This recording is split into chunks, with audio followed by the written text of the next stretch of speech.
Welcome students, and today we are going to learn how to label the plant cell and the animal cell. We have already learned about their differences, so it will be easy for you now to understand how to label it. So during examinations, we are mostly asked how to label it. Now in front of you, you can see that this is a plant cell. In this plant cell, the green colored boundary that you see, this is the cell wall.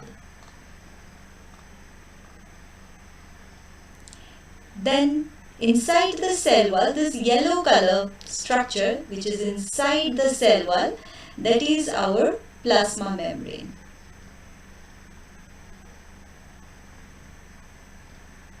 Plasma membrane.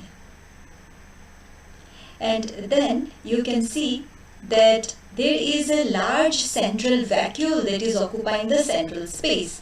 So this is the vacuole here.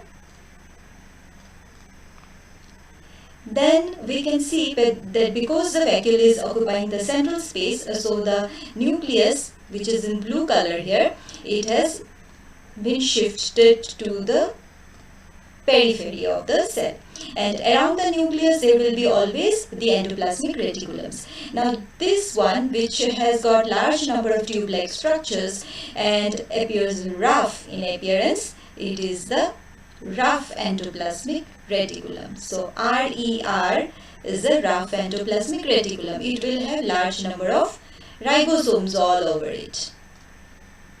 Now this purple color structure, this is the smooth endoplasmic reticulum. We can see a lot of branchings also in this smooth endoplasmic reticulum. Now this one, this is our Golgi apparatus.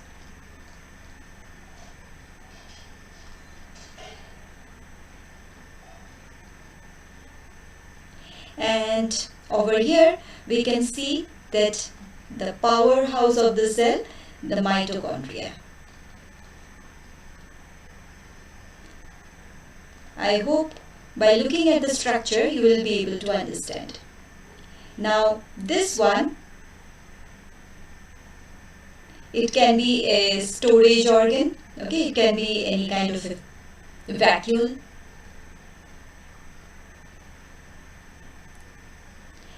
Then this green colored structure here, the green colored structure, it is the plastid.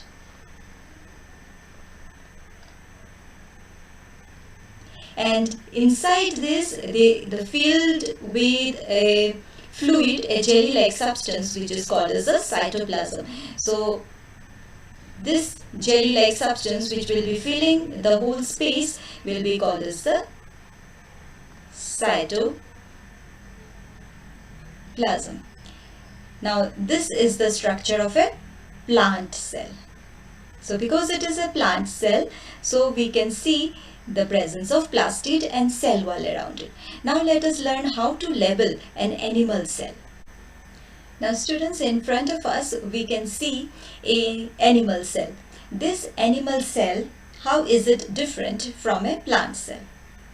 So this is an animal cell, and let us find out what are the differences.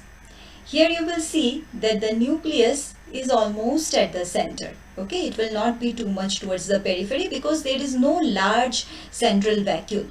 There are many vacuoles but tiny in size, okay, so this kind of structures, these may be small vacuoles.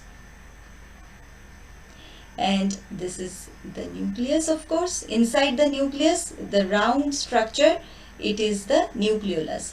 This is the nucleolus, which is a dense round structure present inside the nucleolus, and it is covered with a nuclear membrane. You can see a lot of pores in the nuclear membrane. Now around the nucleus, this one, the tube like structures, these are the cisternae, and these are the rough endoplasmic reticulum. You can see large number of ribosomes that are attached to it, so giving it an appearance of rough structure. So this is the rough endoplasmic reticulum. And just after the rough endoplasmic reticulum, these are the smooth endoplasmic reticulum. We can see branchings also in this smooth endoplasmic reticulum. Now, these orange color structure in which we see internal folds are present, these are the mitochondria.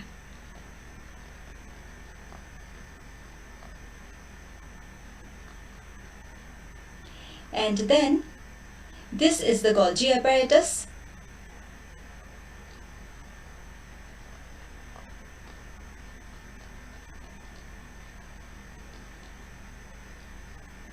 And this pink colored structure, it may be some lysosomes.